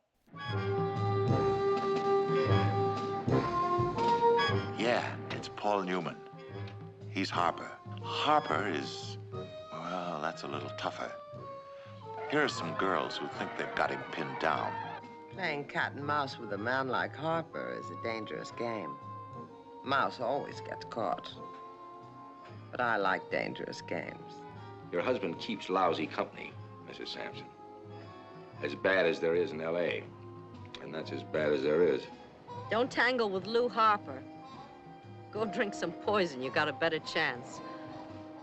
He's got cup's eyes and he knows how to hurt. But Harper the film, written by William Goldman, is his first proper screenplay, starring Paul Newman as Lew Archer. So we have that great opening scene where he has to make a cup of coffee. Yeah. And that was apparently a last-minute rewrite. They rang him up, right, and said, we need an opening sequence. William Goldman, he is the ultimate anecdotalist, and you can't always, but he tells a great story. Who cares? You just let go and say, yeah, okay, I'll believe whatever you're going to tell me. Yes. I did actually, you've probably seen that, but I did actually listen to the William Goldman commentary. Yes. Yeah, me too. Which is, it's just brilliant. It's so interesting and so full of his little moments, and that's what you want, to be watching a film with William Goldman next to you, telling you. I know those little stories, but yeah, because he said he wrote it in 2 minutes, because they needed something, and it was the thing that attracted people. Apparently, in the cinema, everybody kind of went crazy because they could see that. Because I think his point of view was because he makes this coffee and he has to use the previous day's filter. He has to take it out the bin. He literally lifts it out the bin, and he struggles with it, right? He has to think, will I do this? Will I do it to myself?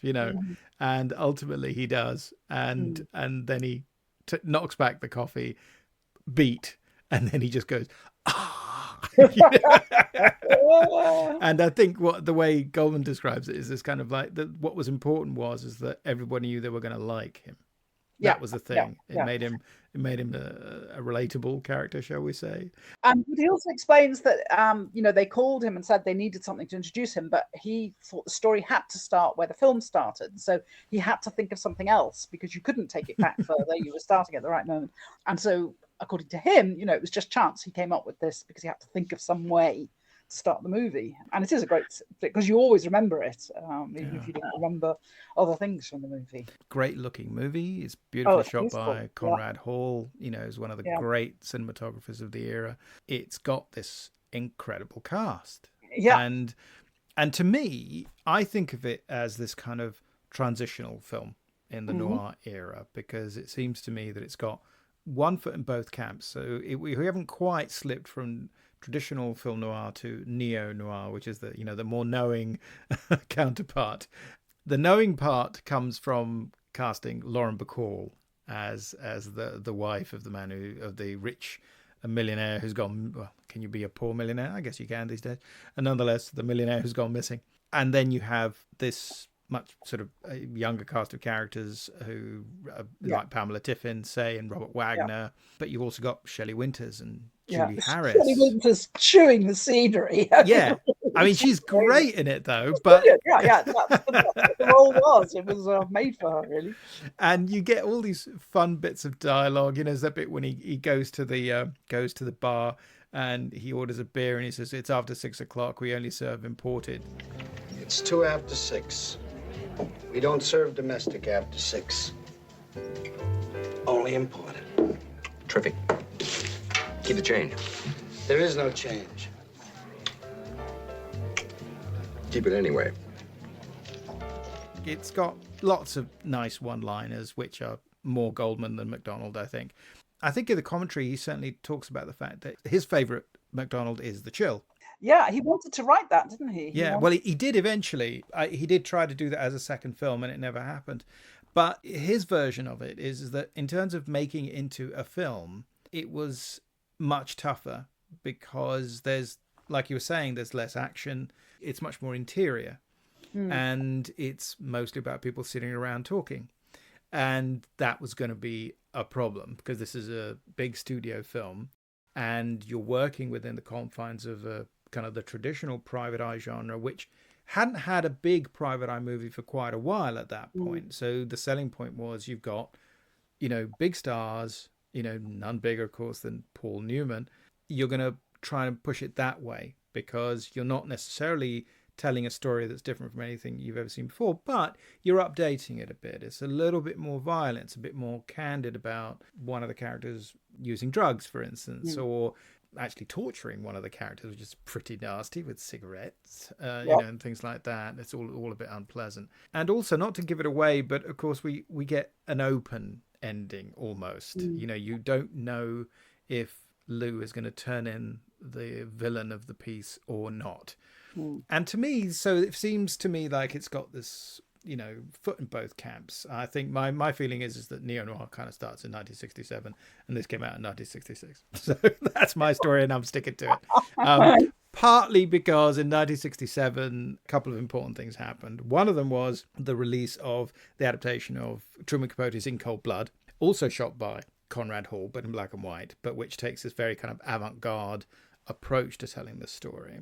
Second is the release of Bonnie and Clyde, which really brought a whole new level of violence and candor in some respects to the screen.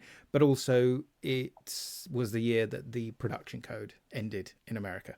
So it was replaced by a rating, but not by anything prescriptive. So you would just say, well, okay, then it's going to be an R or whatever. Yeah. And so that's why I feel 67 is the big shift in terms of how we approach these kinds of films.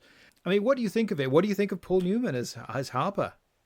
I'm torn because he is fabulous in it, but he's too good looking. I mean, he is so handsome, man, and it's distracting how good looking he is. And I just don't believe in him as Harper, but he's great as a character. The thing that there's a kind of weird thing about it that drives me mad, which William Goldman does talk about in his commentary, which is that he's chewing gum in every single scene in this movie. And William Goldman said that was Paul Newman. It was he said that was right for his character. And he said, actually, it was a huge continuity problem because he was running at it sometimes he didn't. So I felt a bit better about that when I heard William Goldman explaining that. And it's obvious that Paul Newman, who was obviously a lovely man in many ways, but he really, even he could get what he wanted. I mean, he could, this choice at the car. He's got this weird looking Porsche in it. Yes, half rusted. Yeah. But that was his choice. He wanted that. Nobody was going to argue with him. I love the kind of whole 60s attitude of it, which is not true to the book exactly, but I mean, kind of Andre Previn and Dory Previn are writing the songs, music, the dancing in the club. I really enjoyed it. I thought Lauren Bacall was a bit underused. Presumably she was only paid to come in for 2 days or whatever it was. It was a pity they didn't use her more.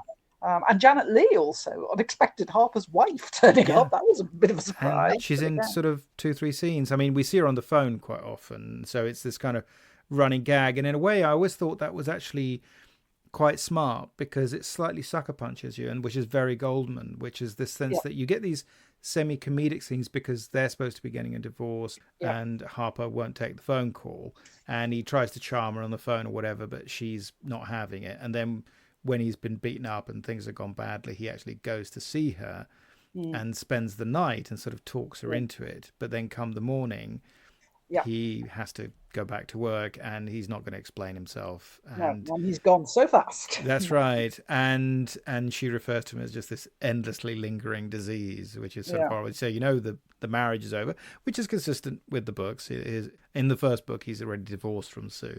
I thought that was smart. You go from light, rather comedic to something that's more painful and more true. So her role, while small, is not unimportant, although it's a parallel storyline, and it has that equivalent of that sequence from The Maltese Falcon, where, although he doesn't say it to her, of course, he says it to his friend the lawyer, played by Arthur Hill, where he's trying to say Sue, just doesn't understand, but it's just, I had, I don't know, what is it, 10 good weeks or something last year, and during those 10 weeks, everything was really important and was, my life made sense. But then he had a lot of really crummy times, and that's the problem. And you can't have a married life like that, obviously. Boy, I had a total of about 8 pretty disgusting months last year. Then I had 5 or 6 good weeks. Let me tell you something. I mean, it's something that you won't understand, and Susan sure as hell won't, but those 5 or 6 weeks, I really felt alive. So all I can do, Albert, is just do the dirty job all the way down the line. And it's more or less the equivalent of, like you were saying, this seemingly improbable bit when Sam Spade tries to explain to the villain of the piece just why he's going to get them arrested. You'll never understand me, but I'll try once and then give it up. When a man's partner's killed, he's supposed to do something about it. It doesn't make any difference what you thought of him. He was your partner, and you're supposed to do something about it. And it happens we're in the detective business. Well, when one of your organization gets killed, it's bad business to let the killer get away with it. Bad all around. Bad for every detective everywhere. It makes sense, because the code sort of, yeah, but you're sleeping with his wife, and it's sort of all a bit strange. But you're saying, well, in terms of me being me, this is what I have to do. You do what you do, and this is what I'm going to do. And it's an interesting equivalent to that, and it's 25 years later, and it's the 60s version of it. I find that very intriguing. What can I tell you, Moira? I had my eye on, Pamela Tiffin and Lauren Bacall, so I didn't have a problem with Paul Newman being in it. That's not my thing. So,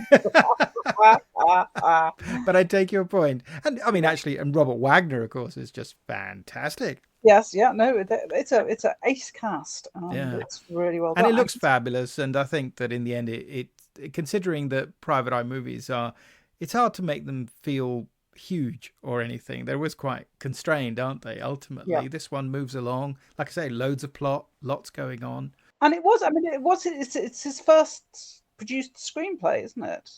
Yes, he'd worked on one the year before, but it was a rewrite job. But this was the one where he was first approached to actually write it from scratch. Oddly enough, and this is because I love Goldman, and I think most of the time he was very accurate, but weirdly enough, and he says it in Adventures in the Screen Trade and repeats it in the audio commentary, he talks about how this film came about because he was talking to the producer and talking about this film called The Professionals, the Lee Marvin Burt Lancaster film. And they sort of said, have you seen it? He says, I'd like to do a movie like that. And he said, well, why don't you read some of the Ross Macdonald books? And I looked it up, and that film hadn't come out yet.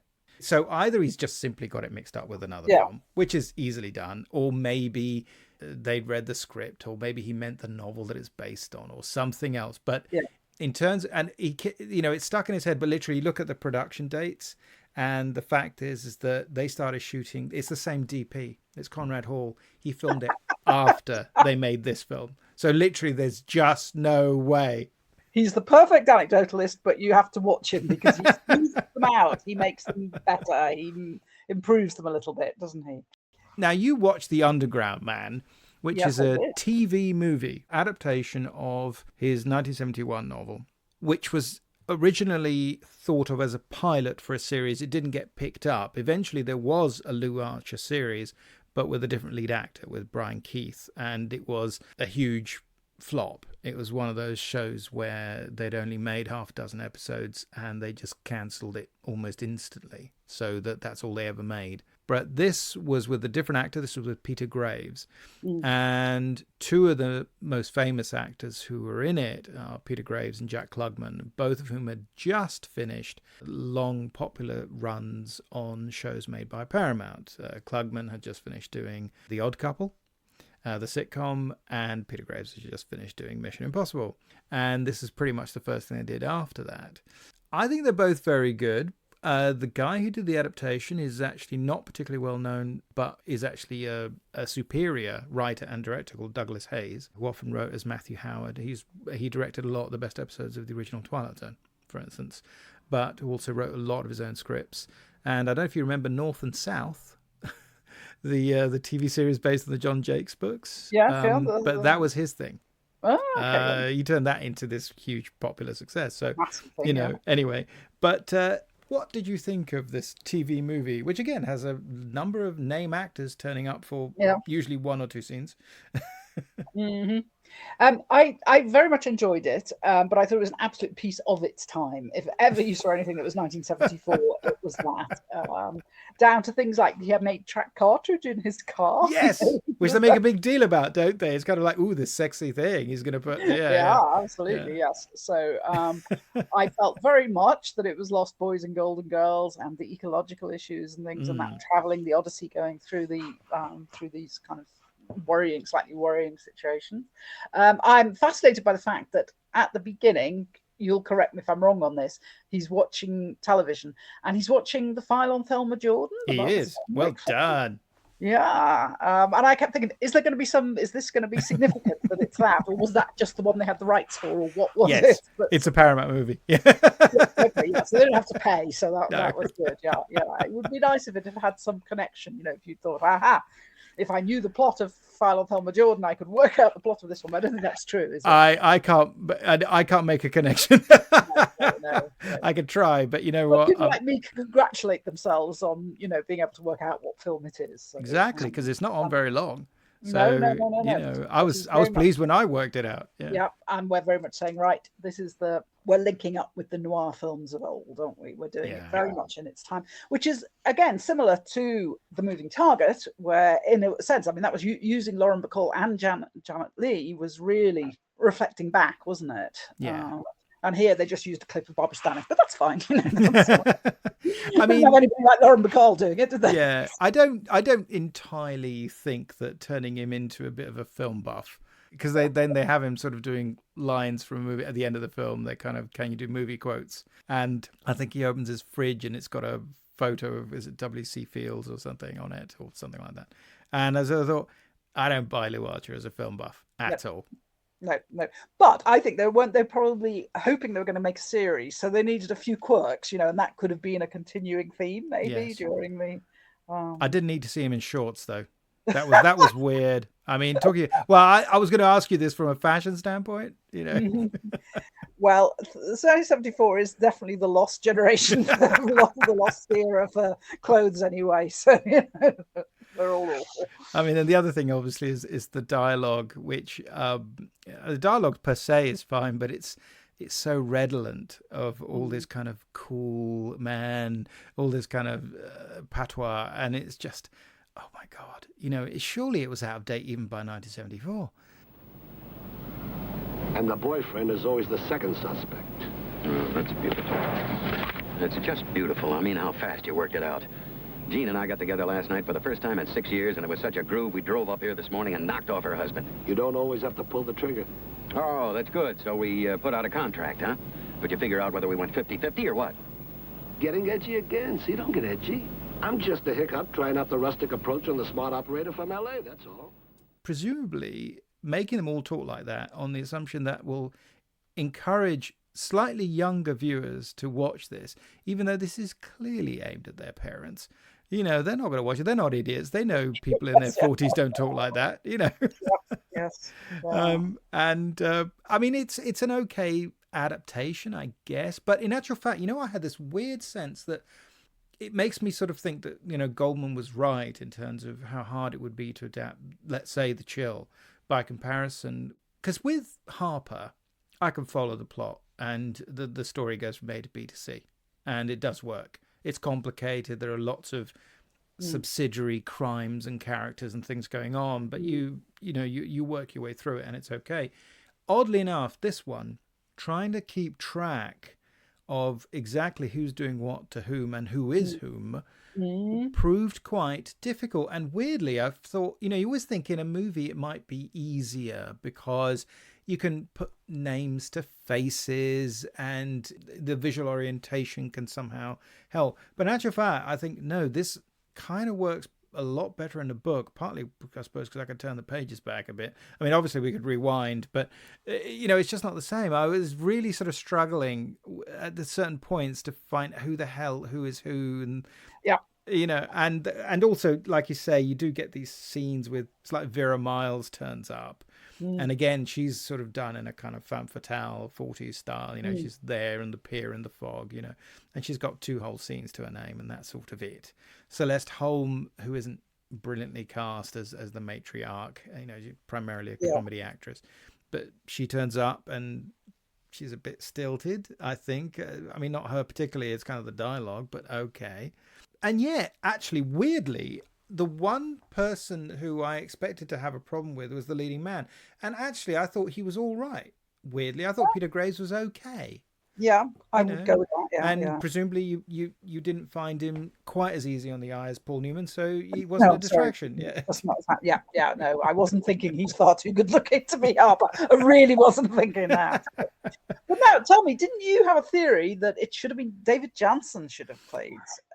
Yes, absolutely, because although I think Janssen would have been at that time the perfect actor to play Archer, and he sort of almost did, but that's kind of an unfair thing to say, but there's a series he was doing at exactly the same time called Harry O. I remember that. And he's playing a character called Harry Orwell, and he's a private detective who got shot in the back and who sort of walks around with a permanent bad back and a kind of a limp, and he doesn't drive, and he always takes the bus, and he lives on the beach, and he's trying to redo a boat. And it's got a great cast, but he's perfect in the sense of someone who has enormous sympathy, someone who's lived a life, and yet someone who fundamentally you would trust. Deep down, you would trust. And that's sort of important. I think if you're going to have characters who are going to unburden themselves or tell them great secrets or exchange traumatic events with, it has to be someone who the minute you meet them, you feel they're okay. And I always thought he would just be perfect for it. But A, yes, he was already doing his own series. B, that series tellingly turned into a production nightmare because the network was never happy with their audience figures. So they started monkeying around with it really early on. It strictly speaking went to a second year, but they started changing it. They changed the supporting actors. They gave him a young Chinese guy so that he would have a kind of younger guy who could do the running and shooting, and it completely took away from what was a very kind of mellow and empathetic kind of show, which was character based, strong stories but entirely character based, which is very unusual for American telly, particularly of that time. So yeah, he would have been certainly my ideal. In the books, Lew Archer is Ken Miller's age. So if we assume that he's the age that he's supposed to be, then he's supposed to be around 60. Jansen was actually looked older than that because unfortunately he drank a lot. And he had all those years when he was running from justice as well. In The Fugitive. Quite aging week after week. Must be, right? Yeah. Must be terrible for him. Trying to find that one-armed man. Yeah, exactly. And so I think he looked a bit older, but a lost opportunity, although the thing to do is to watch episodes of Harry O. Ideally, the 2 TV movies that were made to launch it. Right. They're well worth seeing. I think they're really good. They're sort of the pure version of that. Because Paul Newman then, 9 years later, goes back and makes a very belated sequel, an adaptation of the second book in the series, The Drowning Pool. Paul Newman is Harper, and the Harper days are here again. I am required by law to advise you guys that my hands are registered in the state of California as lethal weapons. You understand? Black belt, huh? You betcha. But Glow, show him yours. Well, it's a different ballgame. I was just kidding. I'm a brown belt. Warner Brothers and First Artists presents Paul Newman as Harper in The Drowning Pool. I spotted your car. You spotted my car. I very much enjoyed that. I thought it was great. It's the kind of thing you don't really notice at the time, but you're thinking, why? Because the first one was successful, wasn't it? Oh, no, it made loads of money. Yeah. Yeah. So it just seems a strange. You think either you never have another one or you have another one 2 years later. But it was odd. He has stopped chewing gum. He doesn't chew gum in this one. I don't know how they've managed to persuade him. Melanie Griffiths turns up. Yeah. And she's great in it in her own little ninfet way. Yes. Yeah. They're in Louisiana. Weird change of location from the book, which is just... Not at all from the book, no. And there's a lot of slick, bright photography. Yeah, although done as a contrast, I think. I mean, interesting, the guy who photographed it is Gordon Willis, the so-called Prince of Darkness, the guy who did the Godfather films and so on. But yeah, this one has they're kind of going for that southern feel, aren't they? Yeah. Yes. It actually weirdly reminded, the True Detective series from a couple of years ago. Oh, yeah. Yeah, the Matthew McConaughey and Woody Harrelson, the first which was series, also set in Louisiana. Yes, the first series. Yeah, which is the best one, I think. Yeah. Yes, yeah. They're mumbling around solving crimes. Actually, Louisiana looks a lot nicer. Well, it looks a lot brighter in the Drowning Pool, but well, it's more upscale, isn't it? Yes, they're richer. Yes, indeed, yes. And there's that weird incident at the beginning with the seatbelt where It's the equivalent of the coffee cup scene, isn't it? Yeah, and he can't get the car to work. It was exactly of that time, apparently. They just introduced this law that meant you had to do the seatbelt, and people were trying to find a workaround, and it's kind of odd, really. But I thought it was good. I liked it. I thought it was good. I mean, I think it's a decent adaptation, and also it builds to a kind of a big climax, which in a movie is useful. Because Harper doesn't have one. No, exactly. Yeah. It was a very good point you make about that, because that closing scenario is absolutely extraordinary. I mean, kind of watching it and thinking, I can't believe I'm seeing this. I mean, yes, you keep thinking that there's got to be a better way, but also because you sort of think, well, but it's sort of logical, right? The way it resolves itself makes sense. Eventually, something's going to give way, because the amount of pressure that you've created at that point. But of course, you're still thinking, okay, it's kind of like, who's going to go first? Is it going to be the oxygen, or is it going to be the water pressure? But it does work. And I think you watch that, you're thinking, oh God, I wouldn't want to be there. I wouldn't have gone for this plan. And are you not also thinking, how much did it cost them to film this? I mean, it must have been impressive. A logistical nightmare. Even though presumably half of it there's stunt doubles who are going to be drowned. They're not drowning Paul Newman if anything goes wrong. But I mean, it did have that look of something that could have gone. It did, didn't it? I mean, I would hope that what they really did is that it's a regular swimming pool, and they literally built the set inside it. And then you have a bit of the set and that bit of the set and that, but you're always X number of feet away from freedom, and so you're all right. When you see the water coming up, you're actually lowering the ceiling. So of course it's not really, but I'm just guessing.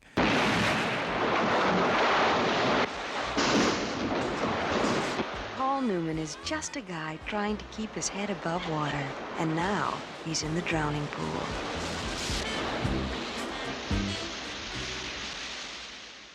We've come to the end of our journey. We have sort of gone through 80 novels worth of adventures with Lew Archer, as written by Ross Macdonald.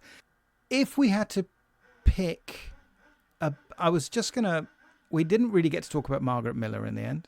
Do you have a favourite of hers? I mean, I particularly like How Like an Angel.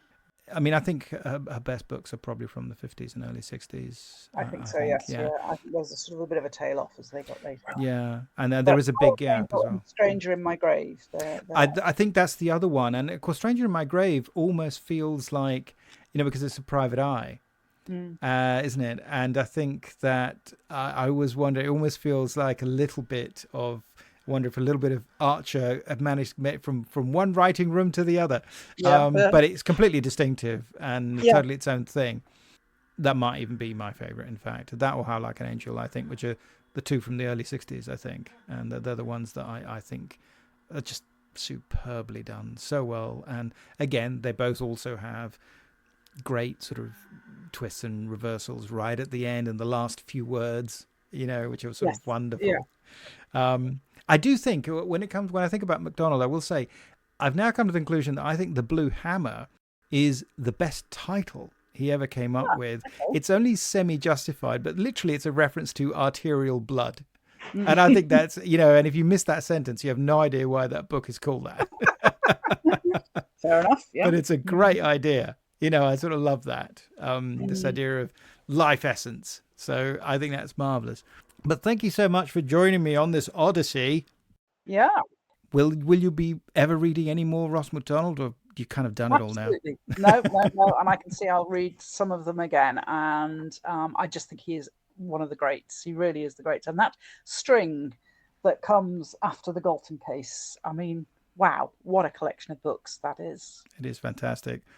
I'll put a list of all the books in chronological order on the page so that people can see where the dividing line is and make their own choices. But I would still say to them, read the earlier ones. In fact, because I'd got this stuck in my head, that these were the great ones. When I was going back to the earlier ones, I was kind of not expecting much. But actually, they're very, very good by anybody else's standards. It's just that those other ones are so excellent.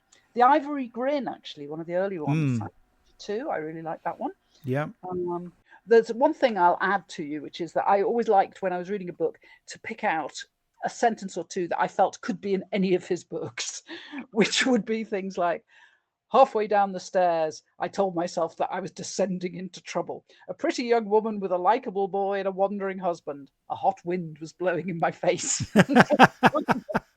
You could put that in any of the books, really. Or fog still lay in a grey drift across the foot of the town. I mean, it's beautiful writing, but you can find that usually at the end of a chapter, where he's absolutely thinking, what have I got myself into? So, but what a great writer.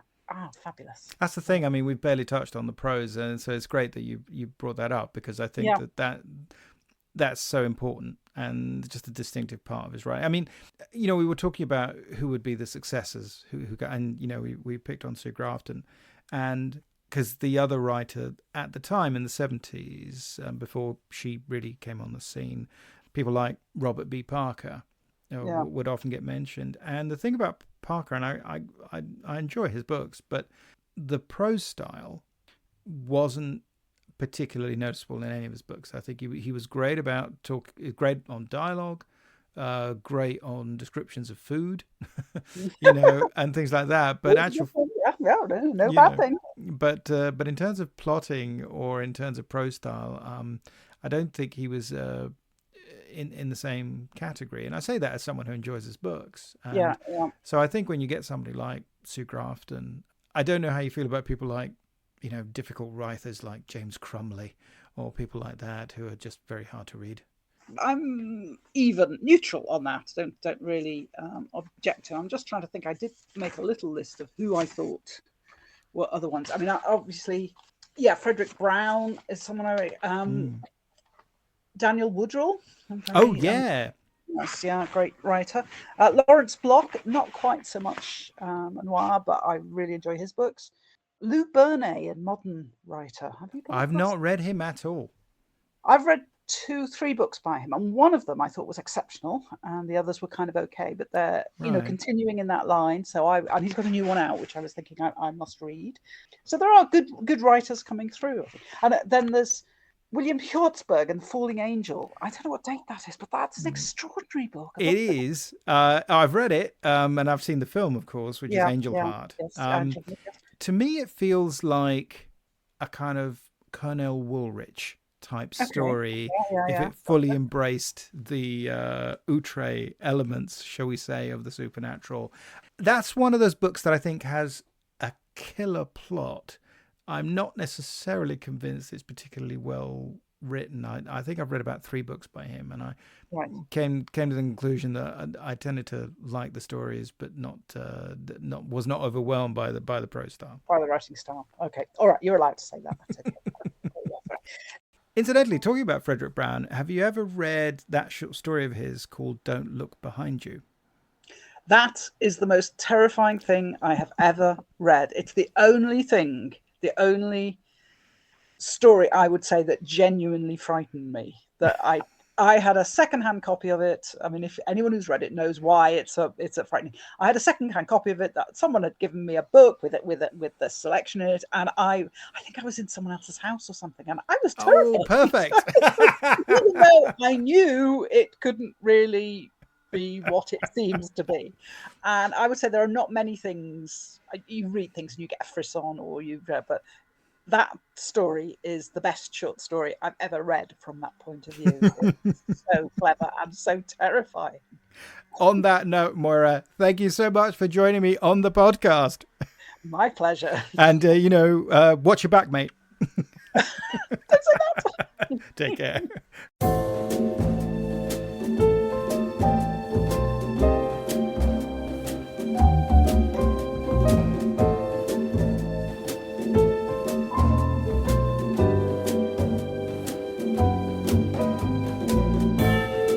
You have been listening to Tipping My Fedora, the show about all things noir.